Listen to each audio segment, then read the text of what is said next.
A Praça dos Três Poderes, no coração da capital brasileira, tem cerca de 26 mil metros quadrados. Bastam 10 minutos a pé para percorrer a praça inteira, passando em frente aos prédios que são as sedes do Executivo, do Legislativo e do Judiciário. Se o Brasil fosse um estádio de futebol, a Praça dos Três Poderes não passaria de um grãozinho de areia ali no círculo central. Mas é lá que se decidem todas as partidas. Nesta semana, muita coisa aconteceu naquele local. Enquanto o Supremo Tribunal Federal dava início a um julgamento inédito, a apenas 200 metros dali, o Congresso se mexia. Bom, a gente viu, principalmente essa semana, com o início do julgamento do ex-presidente Jair Bolsonaro, de outros 7 réus, crescer aqui no Congresso, especificamente na Câmara, um movimento por essa anistia para os condenados pelo 8 de janeiro.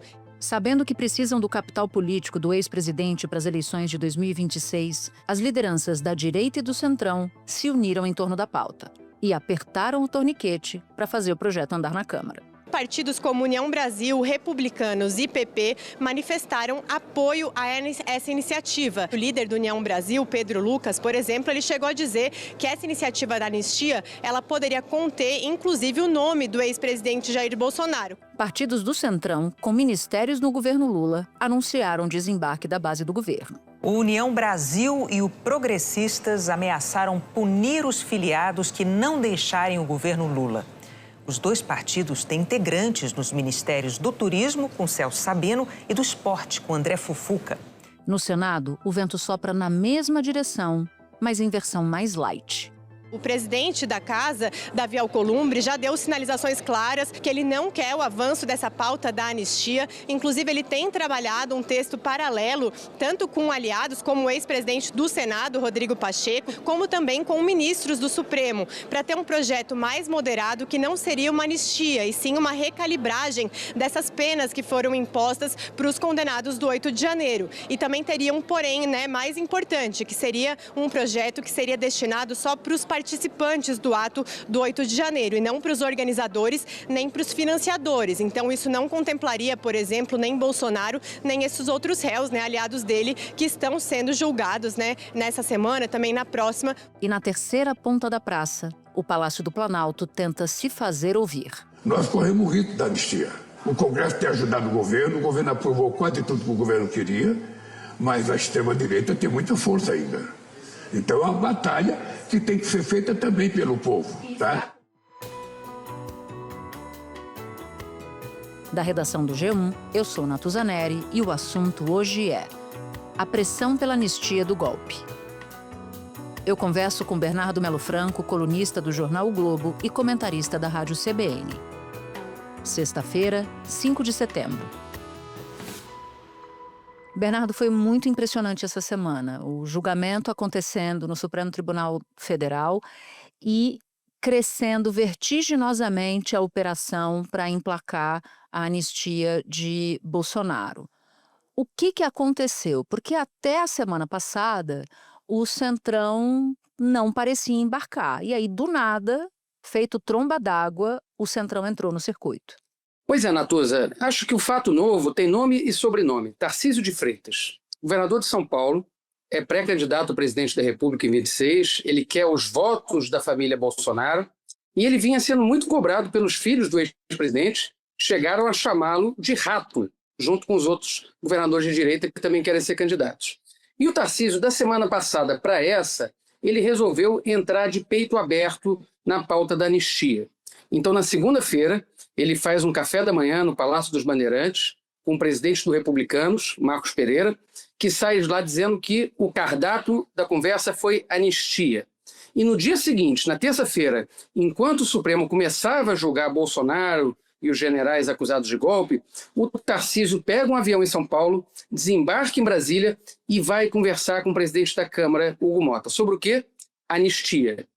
Esse movimento, capitaneado pelo governador de São Paulo e abraçado pelos partidos do Centrão, ele acaba mudando a direção dos ventos no Congresso, porque agora vai começando a ficar claro que existe uma maioria, pelo menos na Câmara dos Deputados, para votar algum tipo de proposta de anistia aos golpistas do 8 de janeiro. O Tarcísio, entrando nessa articulação, o ajuda como um eventual candidato em 2026 com o apoio dos bolsonaristas, lembrando que o ex-presidente está inelegível, e a entrada dele dá peso para o que os bolsonaristas querem, que é justamente a anistia. A questão que a gente vai ver, Natuza, é se esse movimento vai ter força para incluir nessa anistia também o ex-presidente Bolsonaro. Eu tenho a impressão, Bernardo, por tudo que eu ouvi, que Tarcísio me parece uma das camadas, né? Um dos motivos pelos quais a proposta da anistia ganhou tração. Mas o que eu ouvi aqui nas conversas em Brasília, e eu estou em Brasília, é que não é a única, não seria a única razão, que o Centrão tem demandas outras não tão visíveis assim. A gente pode se lembrar, por exemplo, que na semana passada quase foi pautada a PEC da blindagem, tornando praticamente impossível se processar um parlamentar. E pelas conversas que eu tive, se passaria a anistia na Câmara e logo na sequência se passaria a PEC da blindagem com apoio da oposição bolsonarista, se passariam outras boiadas também mais ou menos visíveis e que haveria um grande acordo passando não somente por 2026. O quão factível isso te parece? E passaria por emendas também, né? Porque eles estão tentando aprovar um fundo maior, um fundo eleitoral de valor ainda maior, e também querem resolver o problema que eles têm com as emendas, lembrando que Flávio Dino está ali apertando as regras para que as emendas se tornem mais transparentes. Faz sentido, Natuza. Isso me leva a lembrar de uma frase famosa da época da Lava Jato, frase do ex-senador Romero Jucá, de que tinha que fazer um grande acordo nacional para estancar a sangria. Naquela época, o Congresso estava preocupado com as investigações da Lava Jato e agora está preocupado especialmente com as investigações de desvios das emendas. A gente sabe que são mais de 80 inquéritos em tramitação no Supremo Tribunal Federal, grande parte deles sob a relatoria do Flávio Dino, que, aliás, hoje talvez seja mais temido no Congresso do que o próprio ministro Alexandre de Moraes. E existe, como naquela época da Lava Jato, existe agora um movimento do Congresso tentando se blindar, tentando se proteger. Então, de um lado, eles tentam, de fato, criar essa camada de superproteção aos mandatos parlamentares, né, alegando que estão defendendo a imunidade, mas na prática defendendo muitas vezes a impunidade, né, dificultando a mera abertura de investigações contra parlamentares sem autorização da Câmara e do Senado, uma coisa que não existe no Brasil desde 2001, mas tem também esse outro fator de pressionar o Supremo. E isso é importante, Natuza, porque a gente continua assistindo no Brasil uma dinâmica que vem se repetindo nos últimos anos de um constante choque de poderes, uma medição de forças, como se fosse uma queda de braço sem fim. Claro, tudo isso entra no mesmo contexto. De um lado, os parlamentares tentando se blindar, de outro, tentando mandar recados ao Supremo, no sentido de, olha, se contenham, fiquem aí na caixinha, deixa a gente aqui em paz, não mexam nas emendas parlamentares. E claro que esse contexto todo acaba beneficiando o Bolsonaro, porque você tem, de certa forma, uma aliança entre os extremistas da ultradireita, né, o pessoal do PL, o pessoal que é mais bolsonarista raiz, e, de outro lado, políticos que são investigados por corrupção, que se sentem nesse momento ameaçados e que querem juntar forças para que todo mundo consiga se salvar no mesmo barco. Eu quero tratar de um outro personagem, mas um pouco mais adiante. Quero esgotar um pouco o personagem número 1 citado por você, que foi Tarcísio de Freitas. Qual é o efeito colateral para Tarcísio tendo entrado de cabeça nessa operação pela anistia e também depois de ter dado uma declaração parecida com "eu não acredito na justiça"? Como é que fica a situação dele institucional e política também? Ele até recentemente vinha dissimulando, até encobrindo o próprio interesse em disputar a presidência da República. Agora ele está escancarando esse desejo e começando a articular abertamente para ser o candidato das direitas. O governador Tarcísio de Freitas entrou de cabeça nessa articulação para um projeto de anistia. Foi elogiado pelo filho do presidente, o senador Flávio Bolsonaro.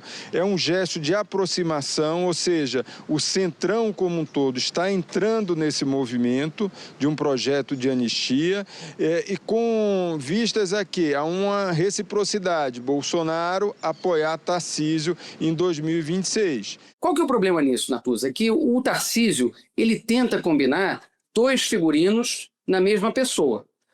O de bolsonarista raiz, fiel até o fim ao ex-presidente, que foi quem o nomeou ministro, quem o elegeu governador de São Paulo, e ao mesmo tempo tenta se apresentar como um representante da direita democrática, moderada, alinhada ali só com os interesses do capital financeiro, da elite econômica, uma visão mais liberal, privatista da economia. Em algum momento, esses dois personagens iam entrar em choque. Me parece que estão entrando agora. Porque o que o Tarcísio faz no momento em que ele desacredita o poder judiciário, como ele fez na semana passada, é dizer, olha só, eu não acredito na democracia. Então ele aparece para esses setores que o viam moderado, ele aparece rasgando a fantasia e se mostrando mais como um extremista, pelo menos alguém mais próximo do Bolsonaro do que daquilo que seria talvez o velho PSDB ou um antipetismo light que já houve na sociedade brasileira e que hoje parece não ter muita força eleitoral. Ele está sendo cobrado por parte das bases dele sobre isso, como já foi cobrado, coisa de um mês atrás, no momento em que ele teve uma resposta muito errática à questão do tarifaço, lembra? O Donald Trump baixou as tarifas contra o Brasil e a primeira reação do Tarcísio foi quase de bater palma, apoiar.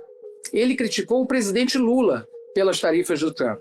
Não disse que tinha que ser derrubada a tarifa, não saiu em defesa do setor produtivo, que ele também representa, especialmente do estado de São Paulo, que é o maior exportador brasileiro para os Estados Unidos. Depois ele fez uma correção de rota, passou a dizer que não era bem assim, tentou se apresentar como um negociador e até acabou se atropelando nisso ao procurar o Supremo Tribunal Federal com uma solução esdrúxula, pedindo para soltar o Bolsonaro, para o Bolsonaro ir para Washington, que ele resolvia tudo no gogó.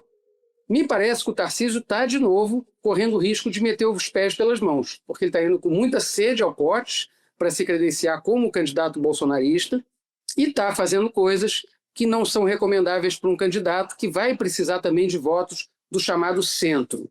O Tarcísio ele sai muito forte como candidato do Bolsonaro, mas talvez isso não seja o suficiente para ele ter maioria e ganhar a eleição. Ele precisa também daquele voto pendular, o voto mais moderado, de centro, que no Brasil tem decidido as últimas disputas presidenciais. Bom, Tarcísio certamente foi um artífice, mas não tem sido o único. Entrou em campo também um personagem bastante poderoso chamado Arthur Lira.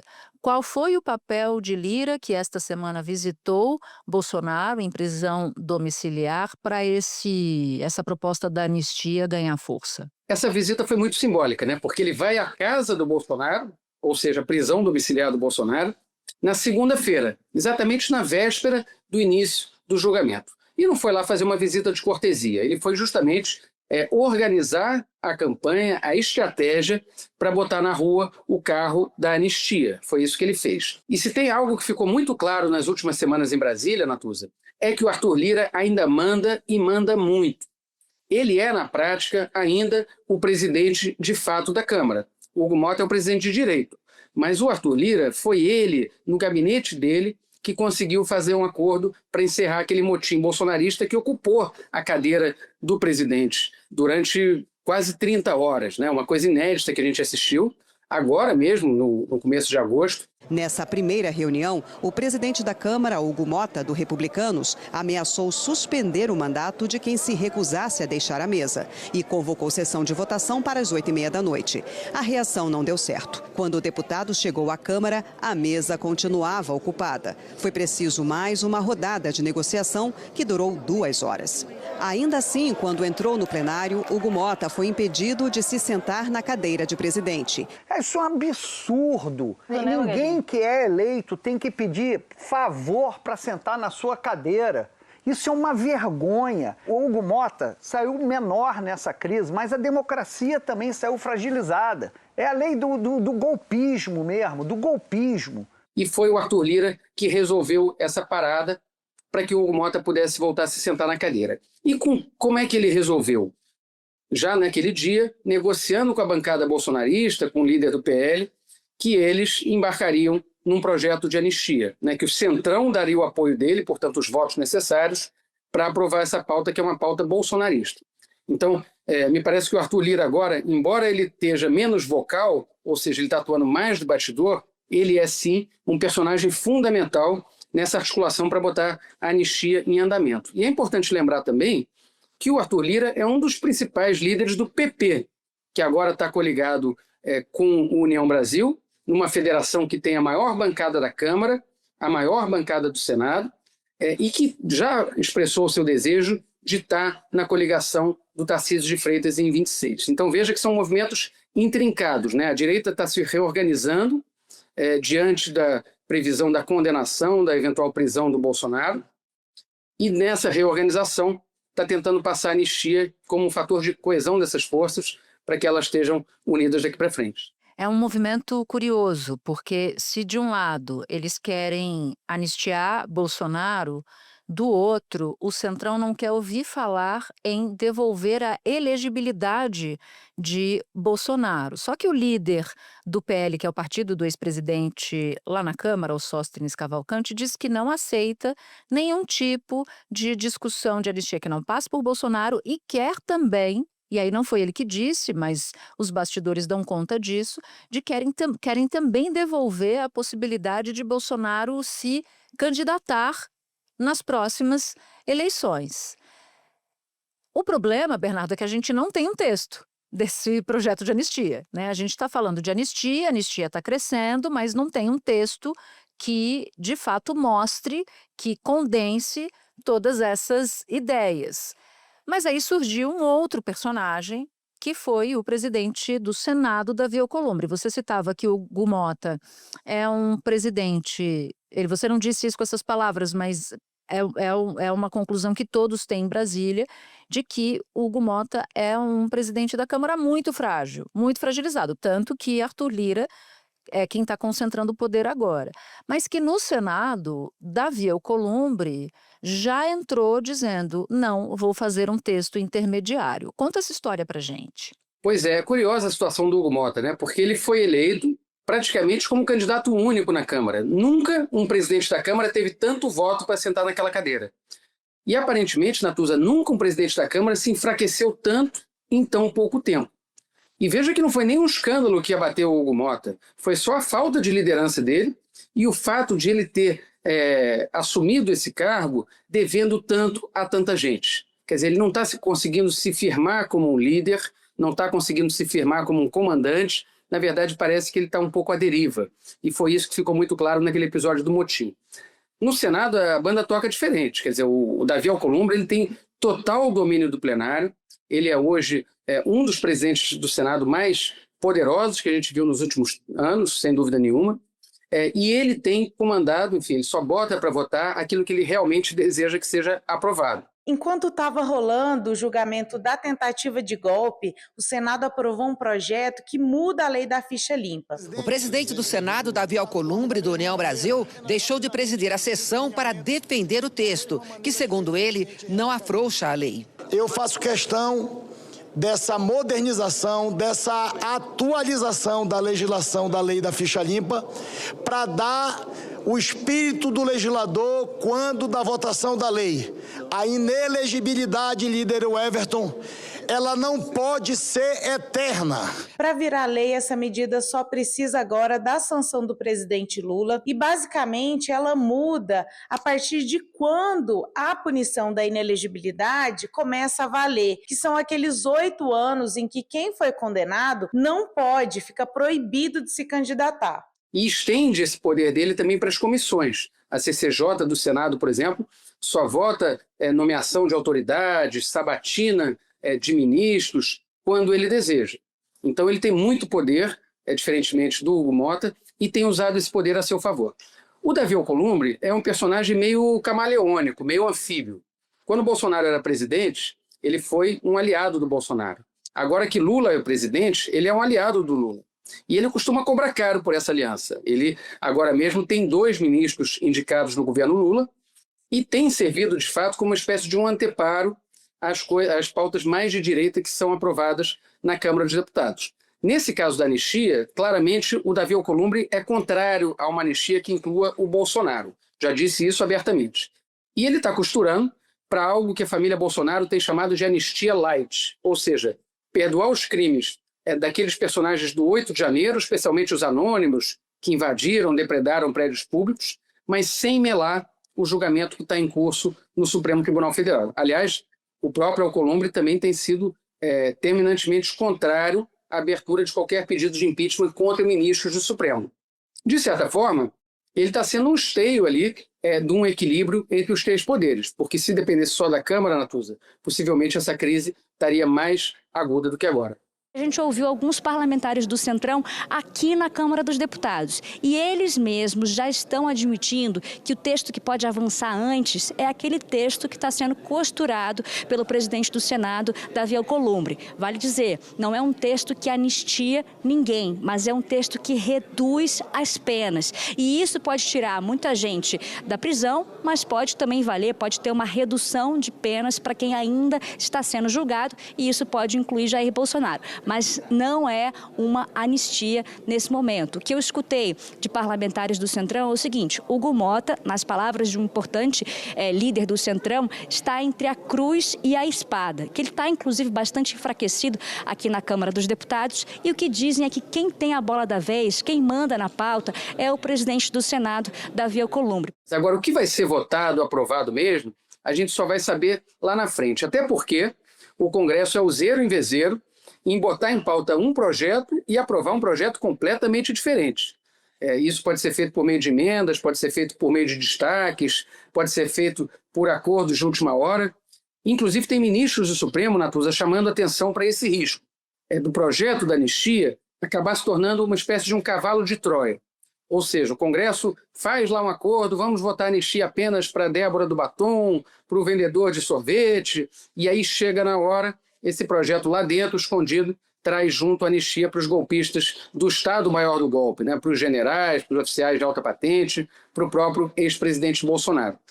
Tem um texto que começou a circular nessa quinta-feira, enquanto a gente grava esse episódio, e que foi divulgado pelo Jornal Globo, que é um projeto, Natuza, do Liberou Geral, um projeto de anistia que é da oposição, é do PL, e que tornaria o Bolsonaro elegível para 2026, salvaria o Eduardo Bolsonaro e todos os outros investigados que estão para ser julgados pelo Supremo. É o texto da oposição, o líder do PL, Sóstenes Cavalcante, que apresentou essa proposta hoje. É um texto que perdoa desde 2019, ali desde o inquérito das fake news. Isso poderia entrar Eduardo Bolsonaro, Daniel Silveira, Jair Bolsonaro, é claro. E esse texto deixa muito explícito também que esse perdão também vale para crimes eleitorais. E qual que é a tradução disso? Coloca Jair Bolsonaro de novo no jogo político em 2026. Então, se depender dos bolsonaristas raiz, vai ser aquilo que o ex-presidente disse em fevereiro desse ano, quando ele falou que queria uma anistia que passasse a borracha no passado. Ou seja, a classe política se reúne e resolve que nada do que a gente viu nos últimos anos aconteceu. Não aconteceu o ataque golpista às sedes dos três poderes, não aconteceu a tentativa de impedir a posse do presidente Lula, não aconteceu aquela bomba que ia explodir no aeroporto de Brasília na véspera do Natal. Enfim, essa é a anistia que Bolsonaro gostaria de ver aprovada. Se vai ser mesmo, é outra história que os próximos capítulos vão dizer pra gente. Espera um pouquinho que eu já volto para continuar minha conversa com Bernardo Melo Franco. Por que a essa altura do campeonato, com tudo o que se sabe, com o nosso passado também, colocando nessa caixa a própria ditadura militar que fechou o Congresso, por que tão pouco valor à democracia brasileira por agentes que deveriam dar muito valor porque eles não existem em outro regime que não o democrático? Essa é uma grande pergunta, Natuza, e é uma pergunta que dialoga com muitos fatos da nossa história, quando a gente viu o Congresso Nacional, senadores e deputados eleitos pelo povo, apoiando golpes, apoiando quarteladas e depois sendo punidos, sendo caçados pelos próprios personagens que eles puseram no poder. Veja, foi exatamente isso que aconteceu no golpe de 64. Em 64, a classe política, em sua maioria, apoiou o golpe de Estado, entendendo que os militares iam ficar um ano só, iam convocar a eleição em 65 e iam devolver o poder aos civis. Levou 21 anos para isso acontecer. E muita gente que votou ali na eleição indireta no Marechal Castelo Branco, depois teve os direitos políticos cassados, a começar pelo presidente Juscelino Kubitschek, que era senador naquela época. A história do Brasil está cheia de golpes e de quarteladas. E a nossa tradição é sempre a seguinte: quando o golpista vence, ele diz que é revolucionário, ocupa o poder, sai dividindo os cargos. Quando o golpista perde, o que acontece? Ele vai para casa, barganha um acordão e não é incomodado. E foi por isso, por essa tradição de conciliação e de impunidade, que a história do Brasil viu esses golpes se repetindo tantas vezes. Vamos pegar de novo o caso do Juscelino. Em 56, houve um levante, a chamada Revolta de Jacareacanga, em que militares sequestraram um avião da FAB com armas e explosivos para impedir a posse do presidente JK. Esse golpe deu errado, JK tomou posse. O que ele fez em seguida? Anistiou os golpistas. Com qual argumento? Estamos trabalhando pela pacificação nacional. Sabe o que aconteceu? Passaram-se alguns anos, os militares golpistas chegaram ao poder finalmente e cassaram os direitos políticos do JK. O ex-presidente foi mandado para o exílio e morreu sem nunca ter podido disputar novamente uma eleição. Então parece que a classe política no Brasil não consegue aprender as lições com o passado. Veja, passando mais um pouco à frente na história, houve anistia para os generais e para os torturadores da ditadura. Qual foi o efeito disso no Brasil? Abriu caminho para a ascensão do Jair Bolsonaro. O Bolsonaro se elegeu com um discurso em defesa da ditadura, em defesa da tortura, coisas que hoje seriam inimagináveis em países vizinhos do Brasil. Mas aqui aconteceu, porque aqui os militares ficaram impunes. Então, essa tradição de conciliação, de perdão, de acordões por cima para deixar todo mundo impune, ela acaba levando instabilidade para o regime democrático. Aliás, foi isso que o ministro Alexandre de Moraes disse nessa terça-feira ao começar o julgamento no Supremo Tribunal Federal. O que ele disse? A história nos ensina que a impunidade, a omissão e a covardia não são opções para a pacificação. A pacificação do país, que é o desejo de todos nós, a pacificação do país depende do respeito à Constituição, da aplicação das leis e do fortalecimento das instituições. Não havendo possibilidade de se confundir a saudável e necessária pacificação com a covardia do apaziguamento, que significa impunidade e desrespeito à Constituição Federal e, mais, significa incentivo a novas tentativas de golpe de Estado. Essa que é a chance histórica que a gente tem nesse momento. Quer dizer, de ver o Supremo Tribunal Federal pela primeira vez em 135 anos de república, condenando políticos que tentaram dar golpe e virando essa página nossa de história de tantos golpes e quartelados. Já que você citou o Supremo Tribunal Federal, é importante tentar entender, ou pelo menos elucubrar, como é que essa história pode terminar. Se a anistia, restrita ou ampla, passar pela Câmara, passar eventualmente pelo Senado, o líder do PT, Lindbergh Farias, já disse que Luiz Inácio Lula da Silva veta. Mas o Congresso pode derrubar o veto do presidente da República. E aí passa a valer. Se passar pelo veto, derrubarem o veto e a anistia passar a valer, isso vai parar no Supremo Tribunal Federal. E aí, como é que termina essa história da anistia? Olha, termina com uma crise institucional grave, Natuza. Isso já está sendo contratado e está sendo avisado. Se, de fato, o Congresso peitar a opinião pública, peitar o Poder Judiciário, peitar a Constituição e aprovar essa anistia para todo mundo, ou seja, jogar fora, tornar sem efeito essa investigação e esse julgamento que está em curso no Supremo, a gente vai ter uma crise logo adiante. Porque a Constituição Federal do Brasil, ela diz que são imprescritíveis os crimes contra a democracia promovidos por grupos armados.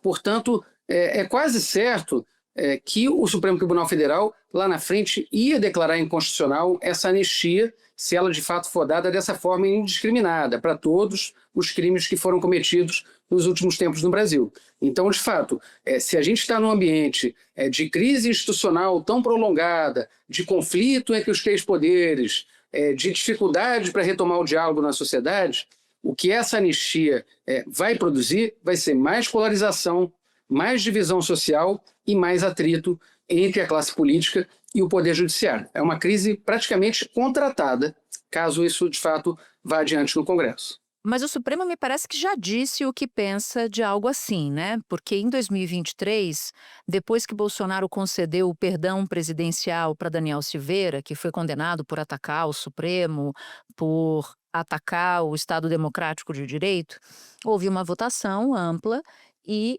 o Supremo entendeu e acabou revogando a anistia, quer dizer, o perdão presidencial dado por Bolsonaro. E eu me lembro de um voto em particular, que é do ministro Luiz Fux. E o Fux disse algo mais ou menos assim, é quase literal.